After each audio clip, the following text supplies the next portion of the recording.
Emily Brontë was the most intense and spiritual of the talented Brontë sisters.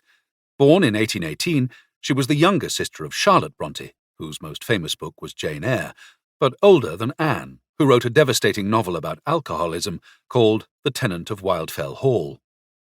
The sisters, although born in Thornton near Bradford in Yorkshire, are most associated with the village of Haworth, where their father was a curate.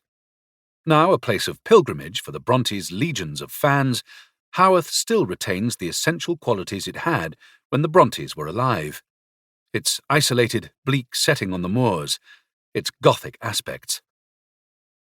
With their mother's death in 1821, shortly after the move to Haworth, the 6 Brontë children were raised by their aunt Elizabeth. Their father Patrick was distant and solitary. Charlotte, although not the eldest child, seems to have been the most dominant figure, but there is some evidence that Emily, despite her tender years and poor health, played a vital role in soothing Charlotte's nerves. Anne was merely a baby when her mother died. In 1824, Emily joined her elder sisters, Maria, Elizabeth and Charlotte, at Cowan Bridge School for Daughters of the Clergy. This school was memorably portrayed as Lowood School in Charlotte Bronte's Jane Eyre, and the picture that Charlotte paints is not a pretty one. The school was a cesspit for disease, and a rigid, terrifying discipline was enforced. It is very likely that Emily developed her strong religious beliefs at the school. One theme that runs through Wuthering Heights is the superiority of the afterlife to life on earth. Emily strongly emphasizes the amazing spiritual qualities of heaven.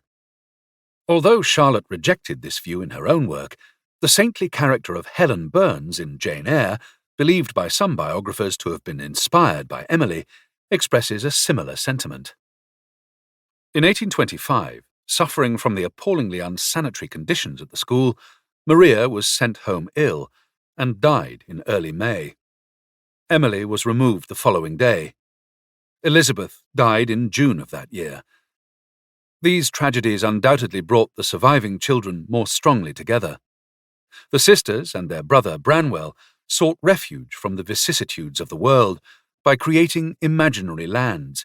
Initially inspired by Branwell's toy soldiers, the children created large-scale fantasies.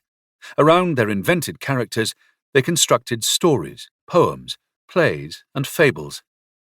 In 1831, Emily and Anne began to create their own stories, known as the Gondal Saga. They drew pictures of the imaginary world of Gondal, scribbled innumerable stories about it, and pretended to be characters in it. Not much of Emily's work from this period survives, but there are tiny scraps about Gondal in the Brontë Parsonage Museum at Haworth and the British Library.